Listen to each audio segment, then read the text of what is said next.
Over the course of 25 years in 19th century Pennsylvania, 5 different women married the wealthy industrialist Jeremiah Hartwell. Each bride was intelligent, healthy, and full of life when she entered his grand mansion on Beacon Hill. But one by one, every single wife suffered the exact same horrifying fate. Complete mental breakdown within months of living in the master bedroom suite. The pattern was so consistent, so methodical, that when the truth finally emerged in 1835, it would shock not just Millbrook County, but the entire state of Pennsylvania. What authorities discovered wasn't coincidence or family curse, but something far more sinister. A deliberate conspiracy that had been destroying women's minds for decades. Tonight, we uncover the terrifying truth about what really happened in that mansion, and how one man systematically drove 5 wives to madness using methods so calculated that even today, they chill the blood. Before we continue with the story of Jeremiah Hartwell and his tragic wives, make sure to subscribe to our channel and let us know in the comments what state you're listening from. You might be surprised how close these dark events happened to your own home. The events that would shock Pennsylvania began in the prosperous town of Millbrook, nestled in the coal-rich valleys southwest of Pittsburgh. By 1820, the Industrial Revolution had transformed this once quiet farming community into a bustling center of commerce, with smoke-belching factories lining the Monongahela River and newly wealthy families building grand mansions on the surrounding hills. Jeremiah Hartwell arrived in Millbrook in 1821, an ambitious young man of 25 with a keen eye for opportunity. Unlike many industrialists of his era who inherited their wealth, Hartwell had clawed his way up from modest beginnings in rural Ohio. His father had been a blacksmith, and Jeremiah had learned early that success required both intelligence and ruthless determination. Within 5 years of his arrival, he had established the Hartwell Iron Works, specializing in the production of railroad components that were desperately needed as America expanded westward. The Hartwell Mansion, completed in 1828, stood as a testament to his rapid rise. Perched on Beacon Hill overlooking the town, the 3-story Georgian structure boasted 42 rooms, imported marble fixtures, and manicured gardens that stretched for acres. The townspeople marveled at its grandeur, particularly the master bedroom suite that occupied the entire east wing of the 2nd floor.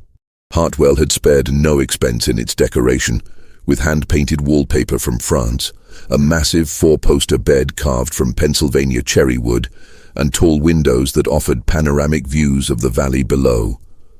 What made Hartwell's success even more remarkable was his personal magnetism.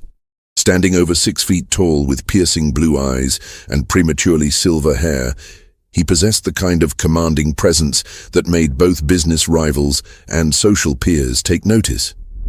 Local society matrons competed to invite him to their gatherings, and unmarried daughters of prominent families found themselves inexplicably drawn to his sophisticated charm and obvious wealth. Hartwell seemed to understand exactly how to make each person feel as though they were the most important individual in the room. This combination of wealth, charm, and social position made Jeremiah Hartwell the most eligible bachelor in western Pennsylvania. When he announced his engagement to Margaret Dunlap, the 19-year-old daughter of a respected judge, the entire community celebrated what appeared to be a perfect match. The wedding, held in October 1829, was described by the Millbrook Gazette as the social event of the decade, with over 300 guests attending the elaborate ceremony at St. Andrew's Presbyterian Church. Margaret Hartwell's transformation began slowly, almost imperceptibly, in the spring following her wedding. At first, the changes seemed like the natural adjustments of a young bride adapting to married life. She had always been known for her quick wit and engaging conversation at social gatherings, but now she appeared distracted during visits, often staring out windows with a peculiar intensity that made her guests uncomfortable. Her sister, Catherine Dunlap, later recalled in a private letter that Margaret had begun speaking about the house as though it were watching her. She would stop mid-conversation and turn toward empty doorways, Catherine wrote, as if someone had called her name. When I asked what she heard, she would smile in that strange way and say, "Just the house settling, dear sister. Old houses have their own language." By summer, Margaret's behavior had become noticeably erratic. She began refusing to sleep in any room other than the master bedroom, claiming that the house felt wrong when she wasn't in her proper place. The household staff, initially charmed by their mistress's gentle nature, grew increasingly uneasy as Margaret developed what they privately called the watching habit. She would position herself at the bedroom windows for hours, not looking out at the gardens or the town below, but staring intently at her own reflection in the glass, moving her head slightly from side to side as if studying herself from different angles. The breaking point came on a humid evening in August 1830. The Hartwells were hosting a dinner party for several prominent Pittsburgh businessmen when Margaret suddenly stood up in the middle of the main course, walked to the dining room's large mirror, and began having an animated conversation with her reflection. The guests watched in stunned silence as she gestured emphatically and appeared to be arguing with the image in the glass, occasionally laughing in a high-pitched manner that no one had ever heard from her before. She kept asking her why she looked so tired, recalled Thomas Pemberton, one of the dinner guests, in his journal. But the most unsettling part was that she seemed to be waiting for answers, pausing as if the reflection was speaking back to her. When Mr. Hartwell gently tried to guide her away from the mirror, she became agitated and insisted that she wasn't finished talking yet. That night, according to the testimony of Sarah Quinn, the head housekeeper, Margaret was found at 3 a.m. standing in the master bedroom, completely naked, methodically tearing down the French wallpaper strip by strip. When Sarah entered the room, Margaret turned with a serene smile and explained that she needs to see what's underneath. The walls, when fully exposed, revealed nothing but standard plaster and wooden laths. But Margaret nodded with satisfaction, as if she had uncovered some crucial secret. Dr. Harrison Henley, the family physician, was summoned the following morning. His examination revealed a physically healthy 20-year-old woman who appeared to be suffering from what he termed severe nervous exhaustion, complicated by obsessive melancholia. In his notes, which would later become crucial evidence, Dr. Henley wrote, "Mrs. Hartwell demonstrates an unusual fixation with mirrors and reflective surfaces, coupled with an insistence that her reflection is somehow separate from herself. Most disturbing is her absolute certainty that this other self provides her with information about the house and its history." Within 2 weeks, Margaret's condition had deteriorated to the point where she required constant supervision. She had become convinced that mirrors throughout the house contained messages that only she could interpret, and she spent her days moving from reflection to reflection, carrying on detailed conversations with what she called the other Margarets. When family members tried to cover the mirrors, she became violently agitated, scratching at the cloth coverings until her fingernails bled. The final incident occurred on September 15, 1830. Margaret somehow managed to gather every mirror, piece of polished silver, and reflective surface in the mansion into the master bedroom. She arranged them in a complex pattern around the room, then spent the entire night in what the housekeeper described as a conference with her other selves. By morning, she had lost the ability to recognize anyone, including her husband, and spoke only to the reflections, which she insisted were her real family. Dr. Henley, after consulting with colleagues in Philadelphia, made the difficult recommendation that Margaret be committed to the Pennsylvania Hospital for the Insane. On a gray October morning, as autumn leaves swirled around the Hartwell mansion, Margaret was led away in a closed carriage, still calling over her shoulder to tell the others, "I'll be back soon." She would spend the remaining 43 years of her life in that institution, never recovering her sanity and never ceasing to search for mirrors in her restricted room. The commitment of Margaret Hartwell sent shockwaves through Millbrook's social elite, but the community's response revealed the complex attitudes toward mental illness that characterized the 1830s. While some whispered about hereditary madness or moral failings, most of the town's prominent families rallied around Jeremiah, viewing him as a tragic figure whose promising marriage had been destroyed by forces beyond his control. The prevailing medical wisdom of the era attributed female mental illness to a variety of causes, ranging from excessive reading to disruption of natural feminine roles. Dr. Henley's official report, submitted to the county authorities, cited Margaret's condition as likely resulting from overstimulation of the nervous system due to the sudden elevation in social position and domestic responsibilities. This explanation satisfied most observers as it aligned with common beliefs about the delicate nature of the female constitution.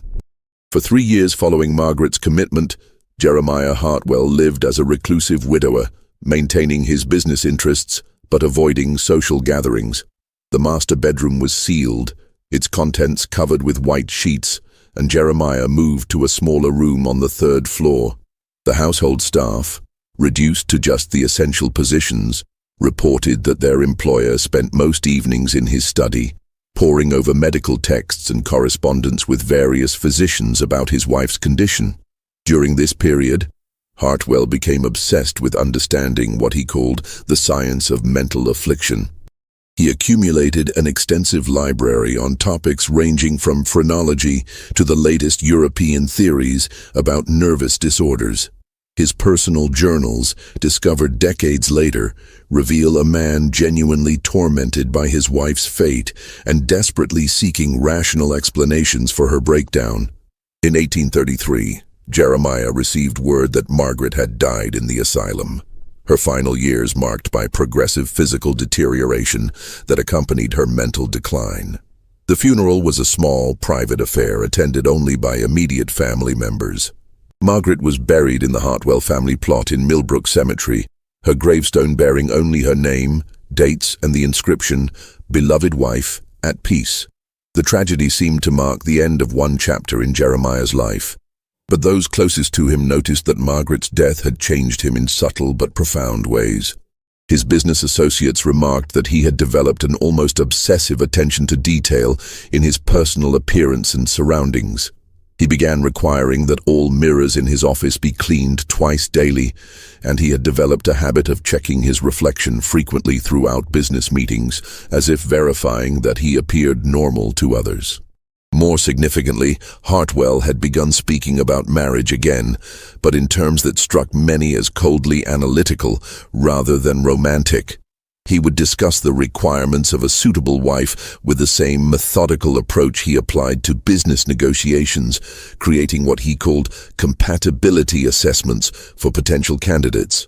It was during this period that Hartwell met Elena Rodriguez, the 22-year-old daughter of a Spanish merchant who had recently established trading connections with Pittsburgh's growing industrial sector. Elena possessed a rare combination of intelligence and beauty that immediately captured Hartwell's attention. But more importantly, she demonstrated what he described as exceptional mental resilience during their courtship conversations. Their engagement, announced in the spring of 1834, surprised many in Millbrook society who had assumed Hartwell would never remarry. But those who observed the couple together noted that Jeremiah seemed to have recovered his earlier charm and confidence. Elena, for her part, appeared genuinely happy and excited about becoming mistress of the grand mansion on Beacon Hill. The wedding took place in June 1834, a more modest affair than Hartwell's first marriage, but still elegant enough to satisfy social expectations. As Elena moved into the mansion, Hartwell made a decision that would later seem significant. He reopened the master bedroom suite, having it completely redecorated with new wallpaper, furnishings, and, most notably, an entirely new collection of mirrors. Elena embraced her role as mistress of the Hartwell household with enthusiasm and grace. She was particularly proud of the master bedroom, often giving tours to visiting ladies and pointing out the beautiful mirrors that reflected light throughout the spacious suite. She seemed to take special pleasure in the large vanity mirror, where she would sit each morning and evening, brushing her long, dark hair while chatting happily with her personal maid about the day's activities. For the first 6 months of their marriage, Elena appeared to be thriving in her new life. She quickly became popular among the local social set, known for her warmth, intelligence, and genuine interest in others. Unlike Margaret, who had been somewhat shy and reserved, Elena possessed a natural confidence that made her an ideal hostess for Jeremiah's business entertaining. But by the winter of 1834, those closest to Elena began to notice subtle changes in her demeanor and habits. The first signs of Elena's deterioration appeared in February 1835, manifesting in ways that were eerily reminiscent of Margaret's early symptoms, though the household staff had been strictly instructed never to discuss the previous Mrs. Hartwell's illness with the new bride.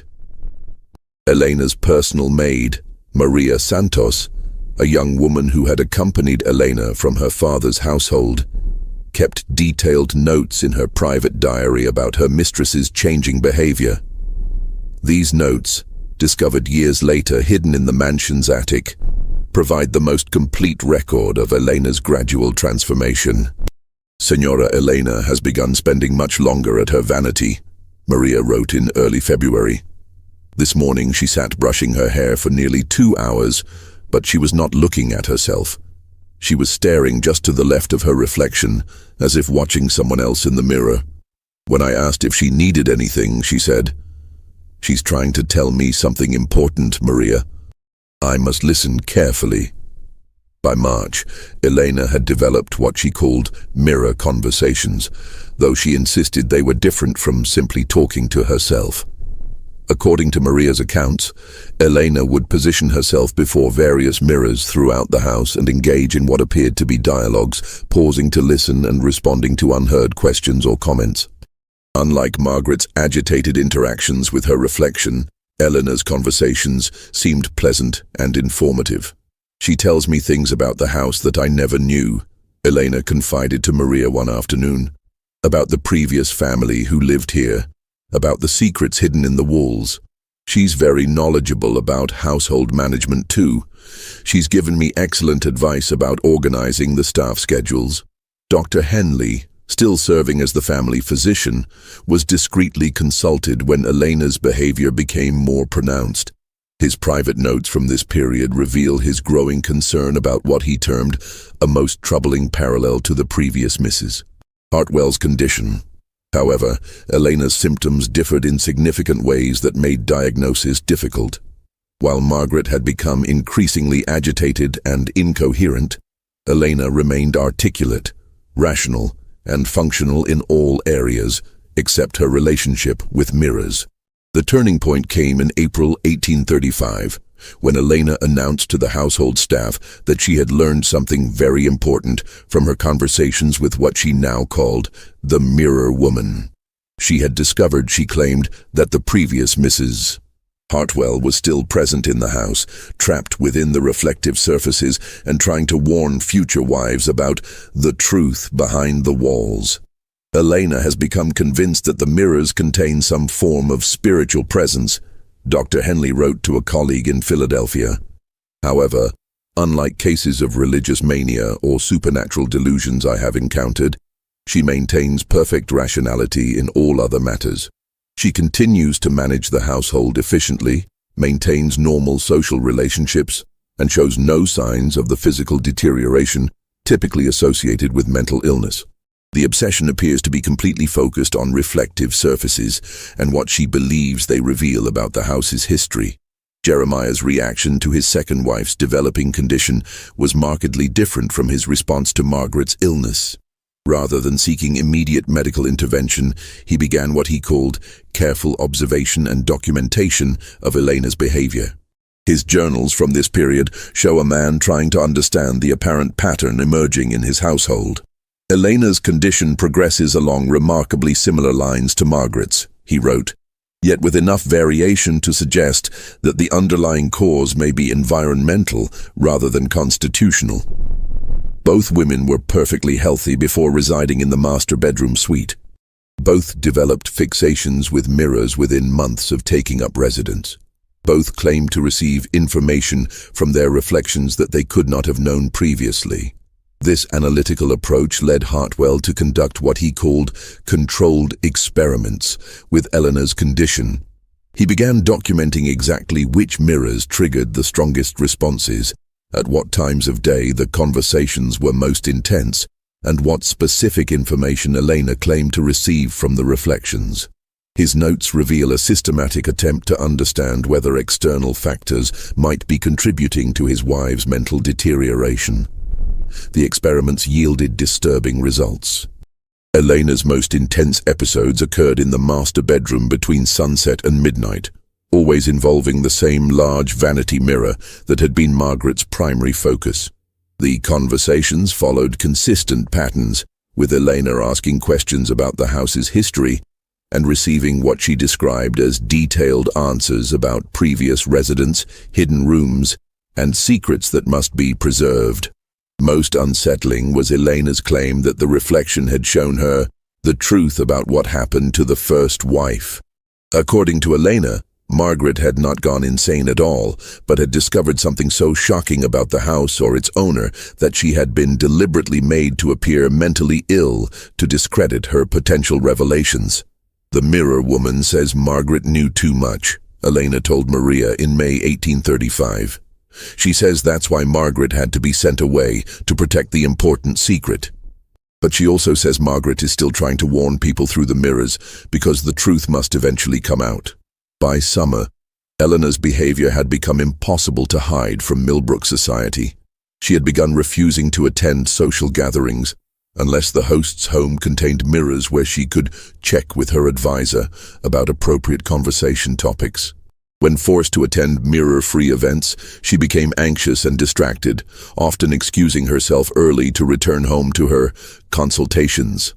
The situation reached a crisis point in August 1835, when Elena announced to Jeremiah that she had learned something that would change everything about their marriage and his position in the community.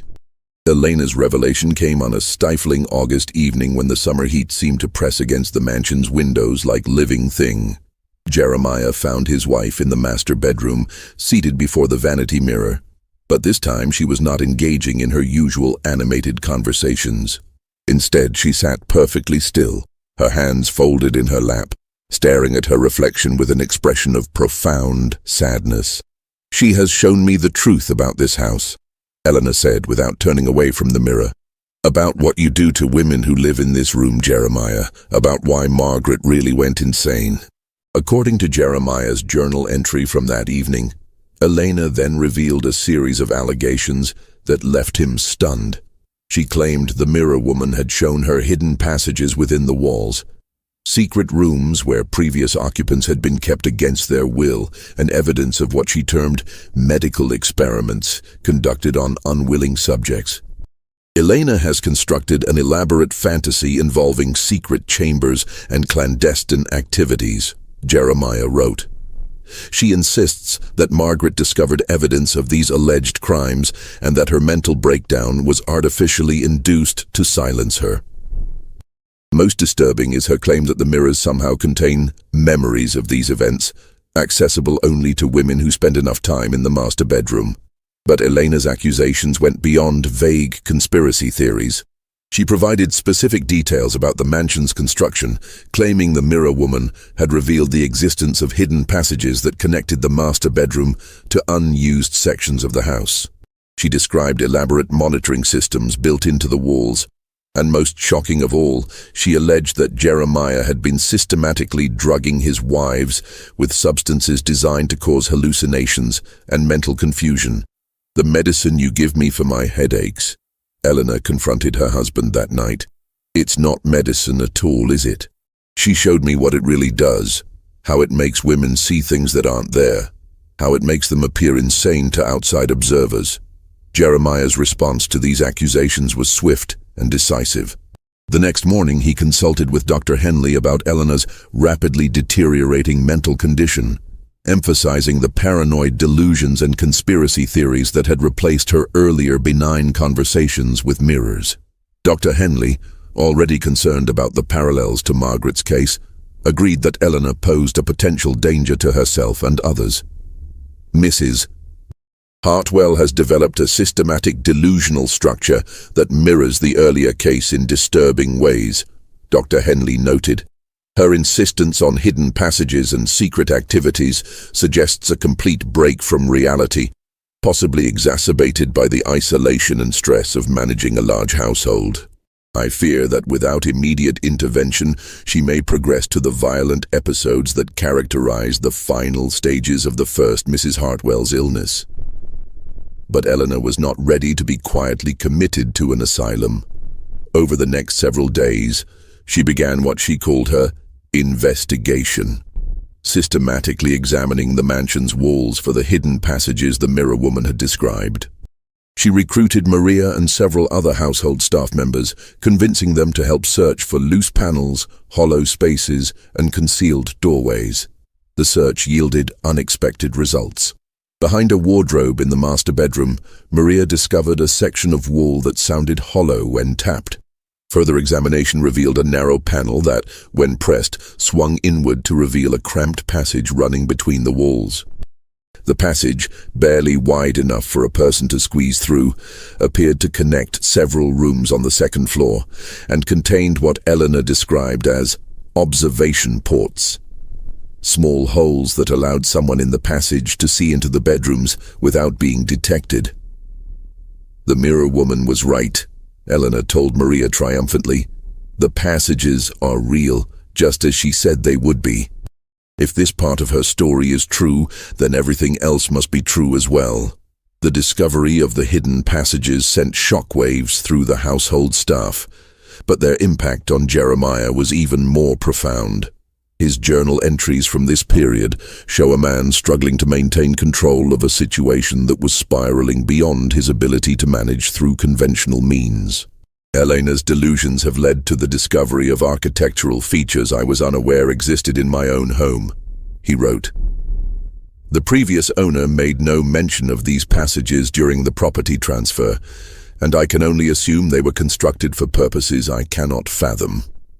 However, Elena's interpretation of their significance has become completely divorced from rational explanation.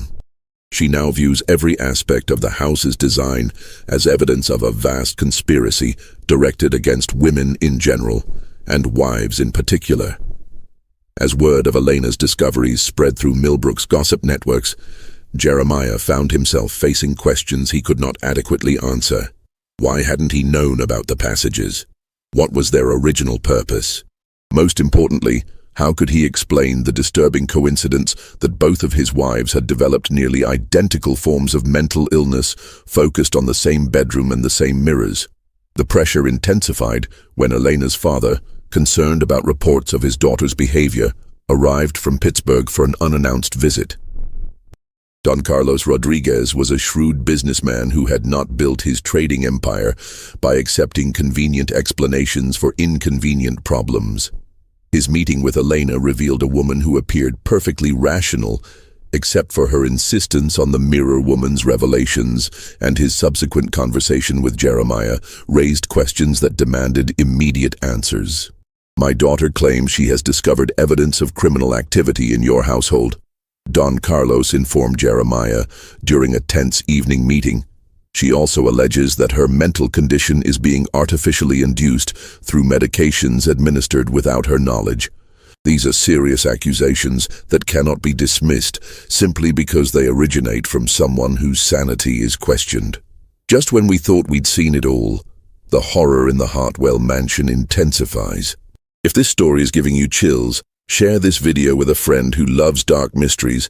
Hit that like button to support our content, and don't forget to subscribe to never miss stories like this. Let's discover together what happens next, as the truth behind Five Wives' madness finally begins to emerge. The confrontation between Don Carlos and Jeremiah Hartwell took place in the mansion's library, a room notably devoid of mirrors or reflective surfaces. Elena had insisted on being present, claiming she needed to consult with her advisor before making any important decisions about her future. When informed that no mirrors were available in the library, she became agitated and requested that a hand mirror be brought to the meeting. I cannot discuss important matters without her guidance, Elena insisted. She knows things about this house and its history that no one else understands. She has been trying to protect me, just as she tried to protect Margaret. Don Carlos's reaction to his daughter's behavior was markedly different from the responses of previous observers. Rather than dismissing Elena's claims as delusional, he began asking specific questions about the information she claimed to receive from the Mirror Woman. His approach revealed details that had not emerged during Dr. Henley's medical examinations. "Tell me exactly what this Mirror Woman has revealed about the house's previous occupants," Don Carlos requested. Elena's response provided information that should have been impossible for her to know. Detailed descriptions of the mansion's original owner, specific architectural features that predated Jeremiah's ownership, and most disturbing of all, accurate information about financial transactions and business dealings that had occurred before her arrival in Millbrook. Jeremiah's attempts to explain these revelations as coincidence or lucky guesses were undermined by Elena's continued accuracy. She described business associates Jeremiah had never mentioned to her, detailed his private correspondence with investors, and most shocking of all, provided accurate accounts of conversations that had taken place in the library years earlier, before she had ever set foot in the house. "The Mirror Woman sees everything that happens in the house," Elena explained. "She has been watching and listening for years, accumulating information about all the residents and visitors. She knows about the secret business arrangements, the hidden financial records, the real reason Jeremiah chose this particular house for his residence." As Elena continued her revelations, a pattern emerged that transformed the investigation from a medical case to a criminal inquiry. The information she provided suggested that the Hartwell mansion had been deliberately chosen for its hidden passages and observation capabilities, that Jeremiah's business success was built on information gathered through covert surveillance of his guests and competitors, and most damning of all, that his marriages were strategic arrangements designed to provide cover for activities that require the appearance of domestic respectability. The evening's discussion was interrupted by the arrival of Dr. Henley, summoned by Jeremiah to provide medical testimony about Elena's condition. However, Don Carlos's presence changed the dynamic of what Jeremiah had intended as a commitment hearing. Instead of a simple evaluation of Elena's mental state, the meeting became an interrogation of the circumstances surrounding both wives' illness. "Dr. Henley," Don Carlos inquired, "in your medical opinion, what could cause two different women, with no previous history of mental illness, to develop nearly identical symptoms after residing in the same location?" Dr. Henley's response revealed the limitations of 1830s medical knowledge, but also his growing suspicions about the case. While such coincidences are unusual, he admitted, they are not impossible. Environmental factors, including stress, isolation, and exposure to certain substances, could theoretically produce similar symptoms in different individuals. However, the specific focus on mirrors and the consistent reports of receiving information from reflections suggest either a shared delusion or what, Doctor? Don Carlos pressed. Or the possibility that both women were exposed to similar environmental conditions that produce similar hallucinogenic effects, making them susceptible to suggestion and false memories while maintaining their ability to function normally in other areas.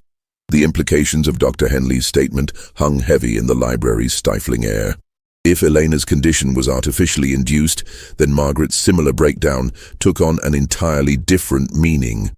Rather than tragic coincidences, the wives' mental illness became evidence of systematic manipulation designed to discredit women who had learned information that threatened Jeremiah's carefully constructed facade.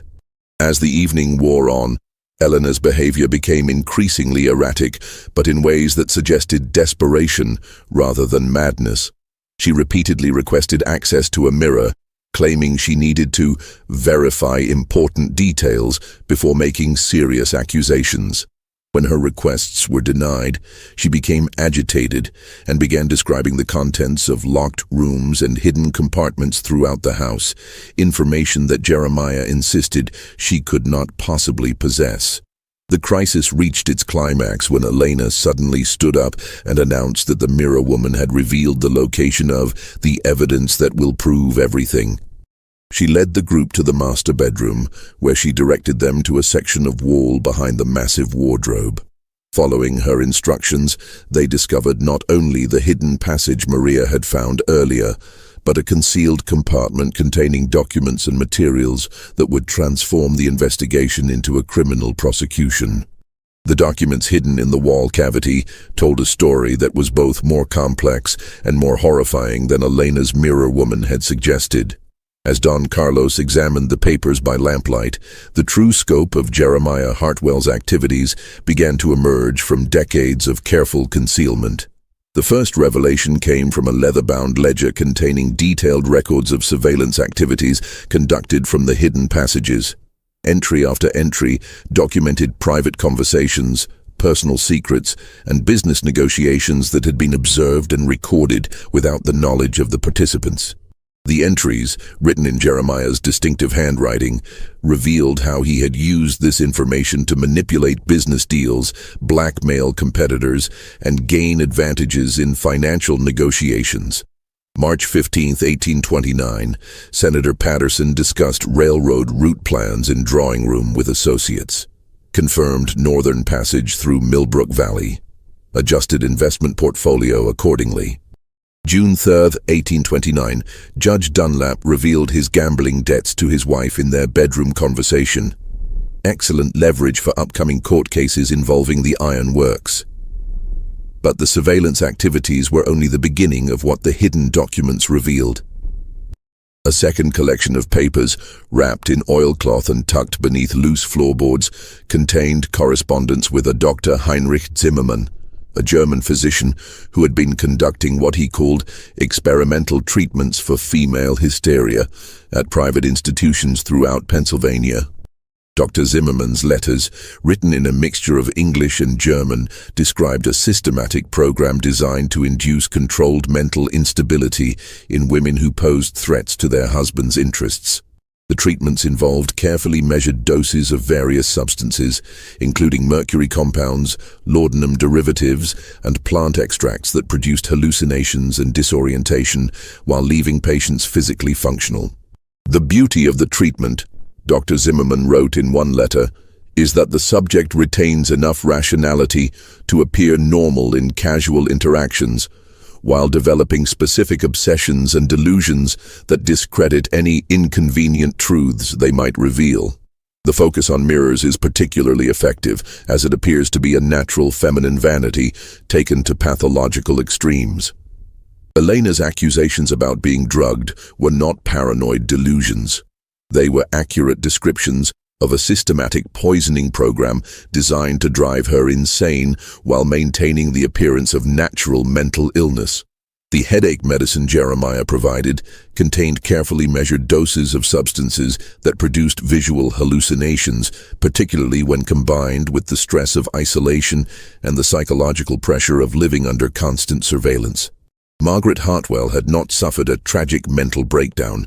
She had been deliberately poisoned when she discovered evidence of Jeremiah's surveillance activities. Her increasingly erratic behavior was the result of drugs that made her see disturbing images in mirrors, while her attempts to communicate what she had learned were dismissed as the ravings of a mad woman. The most chilling discovery came from a final set of documents that revealed the true scope of Jeremiah's plans. He had not simply been conducting surveillance and blackmail from his mansion.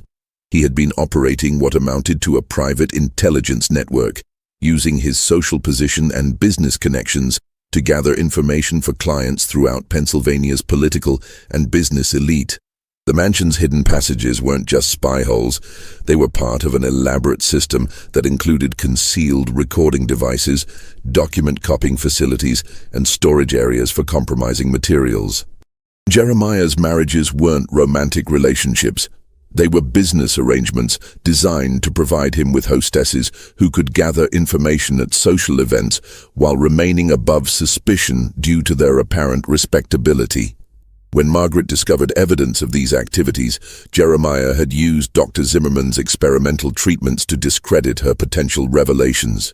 When Elena began asking similar questions, he had simply repeated the same process, confident that the medical establishment's ignorance about the true causes of her symptoms would protect him from serious investigation.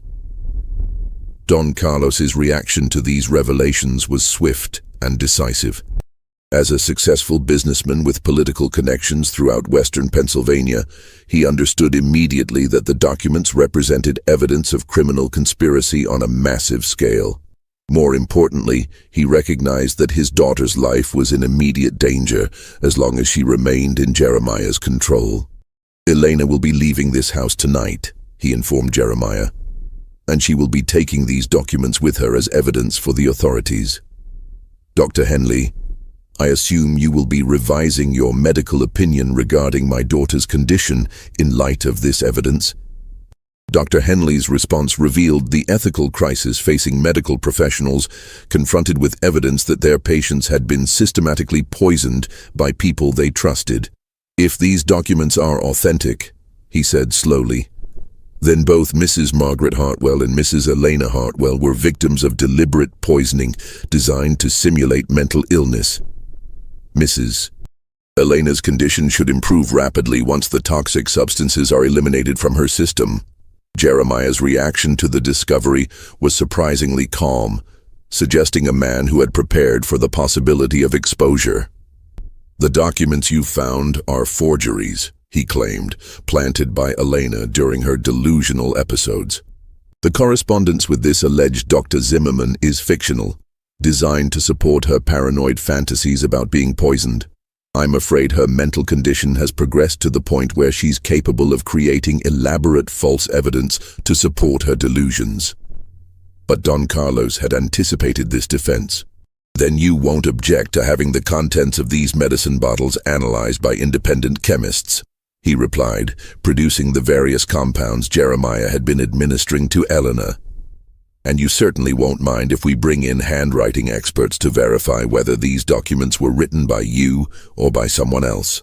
The confrontation might have continued indefinitely, but it was interrupted by an unexpected voice from the bedroom doorway. Sarah Quinn, the head housekeeper who had served the Hartwell family for over a decade, stepped into the room with an expression of grim determination. "I can't stay silent any longer," she announced. "I've watched 2 good women destroyed by what happens in this house, and I won't watch it happen to others. Mr. Rodriguez, your daughter is telling the truth about everything. I've seen the master administer the medicines, I've seen him using the passages to spy on guests, and I've seen what those treatments do to the ladies who live in this bedroom." Sarah's testimony provided the final piece of evidence needed to corroborate Elena's claims. As the head housekeeper, she had access to all areas of the mansion and had observed Jeremiah's activities over many years. More importantly, she had witnessed Margaret's deterioration and recognized the identical pattern beginning to emerge in Elena's behavior. "I prepared the medicines, Mr. Hartwell gave to both wives," Sarah confessed, her voice trembling with years of suppressed guilt. "He told me they were treatments prescribed by Dr. Henley. But I noticed they came from unmarked bottles that arrived through private correspondence. When I asked about them, Mr. Hartwell said they were experimental remedies from European physicians that weren't available through local apothecaries." Sarah's detailed account revealed the methodical nature of Jeremiah's deception. She described how he had gradually increased the dosages of the mysterious compounds, timing the administration to coincide with periods when the wives spent extended time in the master bedroom. She had observed both women's growing fixation with mirrors, their increasing isolation from friends and family, and their progressive inability to distinguish between reality and hallucination. "The most terrible part," Sarah continued, "was watching them try to tell people what they were experiencing, only to have everyone dismiss their words as madness. Mrs. Margaret kept insisting that someone was watching her through the walls, that her food tasted strange, that the mirrors showed her things that couldn't be real.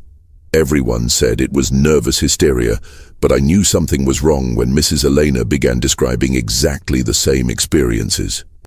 Dr. Henley's professional reputation hung in the balance as the full scope of his unwitting participation in Jeremiah's scheme became clear. The medicines he had prescribed for both women's headaches and nervous conditions had been replaced with Jeremiah's poisonous compounds, administered under the guise of legitimate medical treatment. His diagnoses of mental illness had provided the perfect cover for systematic poisoning, allowing Jeremiah to destroy his wife's credibility while maintaining his own reputation as a caring husband dealing with family tragedy. "I need to examine Mrs. Elena immediately," Dr. Henley announced, his professional composure cracking under the weight of his realization. If she has been subjected to chronic poisoning with hallucinogenic compounds, there may be physical evidence that could support these allegations. More importantly, we need to begin treatments to counteract any substances still in her system. But even as the evidence mounted against him, Jeremiah Hartwell demonstrated the calculating intelligence that had made him successful in business and espionage. Rather than continuing to deny the accusations, he shifted to what appeared to be a confession designed to minimize his legal exposure. "You're correct that I have been conducting surveillance activities from this house," he admitted with calm deliberation. "The hidden passages were installed by the previous owner, a man with similar business interests who found them useful for gathering information about potential investors and competitors. When I purchased the property, I continued using these facilities because they provided significant advantages in commercial negotiations." Jeremiah's partial confession was carefully crafted to acknowledge the surveillance while denying the more serious charges of poisoning and conspiracy. He claimed that his wives had discovered the passages independently and had suffered mental breakdowns due to the stress of learning about his business activities. The medicines, he insisted, were legitimate treatments that had unfortunately proven ineffective against their deteriorating conditions. "Margaret became obsessed with the idea that I was using the passages to spy on her personally," Jeremiah explained, "when in reality I was simply conducting necessary business intelligence gathering. Her mental condition deteriorated rapidly once she became convinced that every aspect of our marriage was part of some elaborate deception.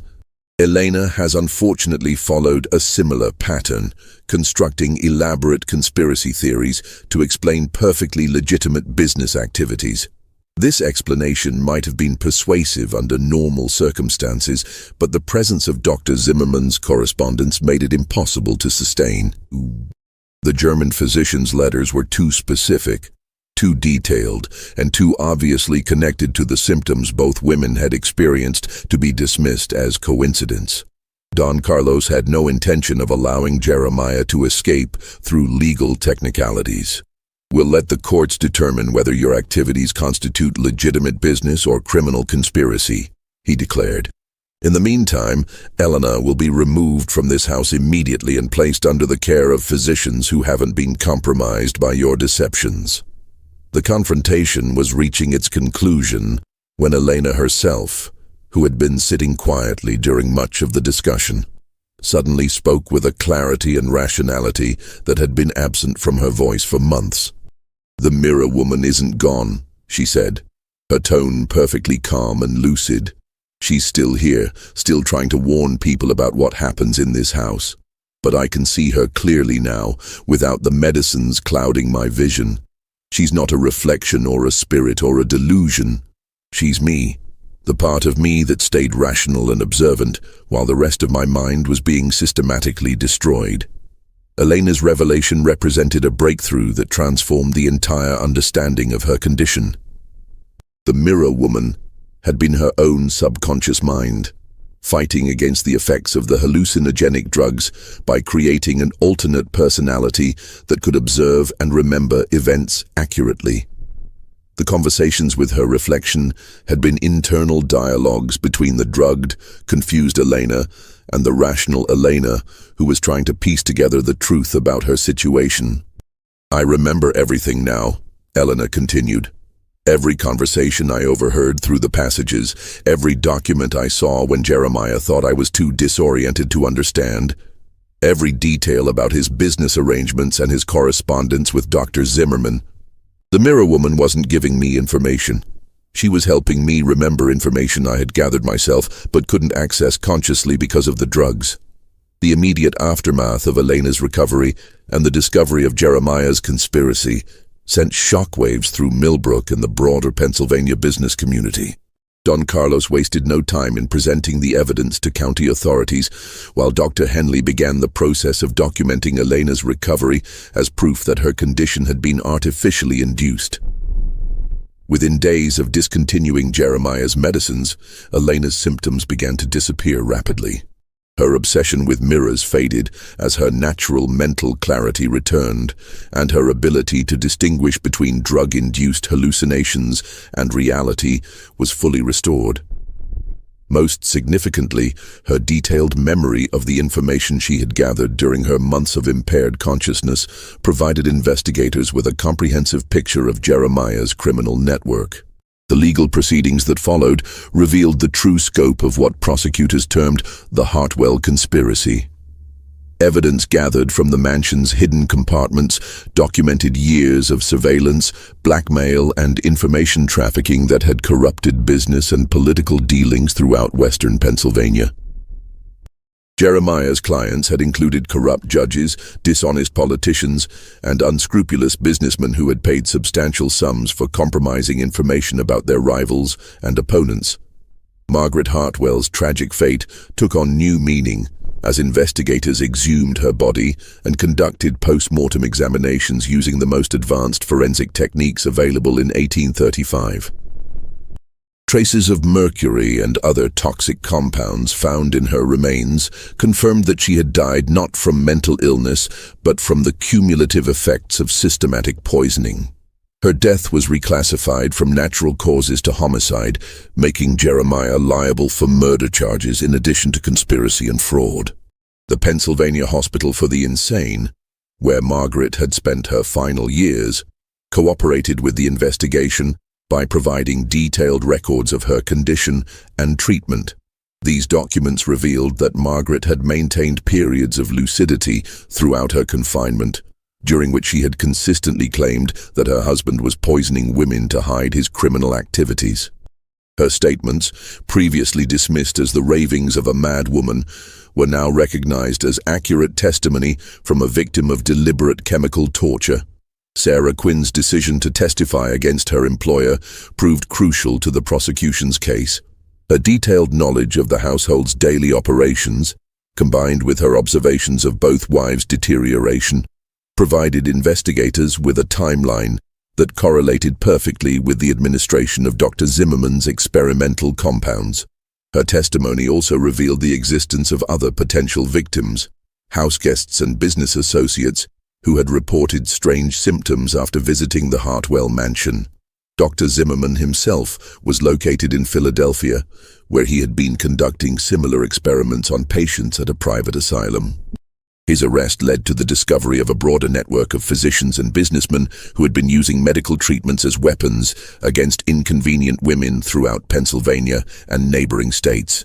The scandal, dubbed the poisoning conspiracy by newspapers, eventually implicated dozens of prominent men who had used similar tactics to silence wives, daughters, and female business associates who threatened their interests. Jeremiah Hartwell's trial became one of the most sensational criminal proceedings in Pennsylvania history. The prosecution's case was strengthened by Elena's lucid testimony about her experiences, Sarah Quinn's detailed account of the household's operations, and the extensive documentary evidence found in the mansion's hidden compartments. Most damaging of all was Dr. Zimmerman's decision to cooperate with authorities in exchange for reduced charges, providing expert testimony about the effects of the compounds used to poison both wives. The defense attempted to portray Jeremiah as a victim of circumstances beyond his control, claiming that he had been manipulated by Dr. Zimmerman and other conspirators who had convinced him that his wives were genuinely mentally ill. This strategy failed when prosecutors presented evidence showing that Jeremiah had initiated contact with Dr. Zimmerman and had specifically requested treatments that would produce symptoms of insanity while leaving victims physically functional. The jury's verdict was unanimous. guilty on all charges, including murder in the first degree for Margaret's death, attempted murder for Elena's poisoning, and multiple counts of conspiracy, fraud, and extortion related to his surveillance and blackmail activities. The judge's sentence reflected the severity of the crimes and their impact on the community. Death by hanging, to be carried out within 30 days of conviction. Elena's recovery was complete by the time of Jeremiah's execution in December 1835. She had returned to her father's household in Pittsburgh, where she gradually resumed normal social activities and eventually remarried a merchant who specialized in importing goods from Spain.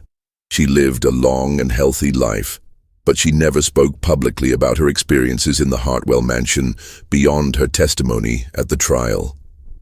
The Hartwell mansion itself became a symbol of the darker aspects of America's industrial development and the vulnerability of women in a society that readily dismissed their concerns as hysteria or madness. The building was sold to satisfy Jeremiah's debts and was eventually converted into a boarding house for railroad workers. The hidden passages were sealed, the mirrors were removed, and the master bedroom was divided into smaller rooms to eliminate its associations with the tragic events. But the legacy of the Hartwell conspiracy extended far beyond the fate of one criminal and his victims. The case led to significant reforms in Pennsylvania's laws regarding the commitment of mentally ill patients, requiring independent medical evaluations and stricter oversight of private asylums. It also sparked a broader conversation about the use of medical treatments as tools of oppression and the need for better protection of women's legal rights. Dr. Henley, devastated by his unwitting participation in the poisoning scheme, devoted the remainder of his career to studying the effects of toxic compounds on mental health. His research, partly funded by compensation payments from Jeremiah's estate, contributed to the development of more sophisticated techniques for detecting poisoning and treating its effects. He also became an advocate for women's medical rights, arguing that female patients deserve the same quality of care and respect accorded to male patients. The discovery of Margaret and Eleanor's true fate raised disturbing questions about how many other women throughout America might have suffered similar treatment at the hands of husbands, fathers, or guardians who found it convenient to have them declared insane.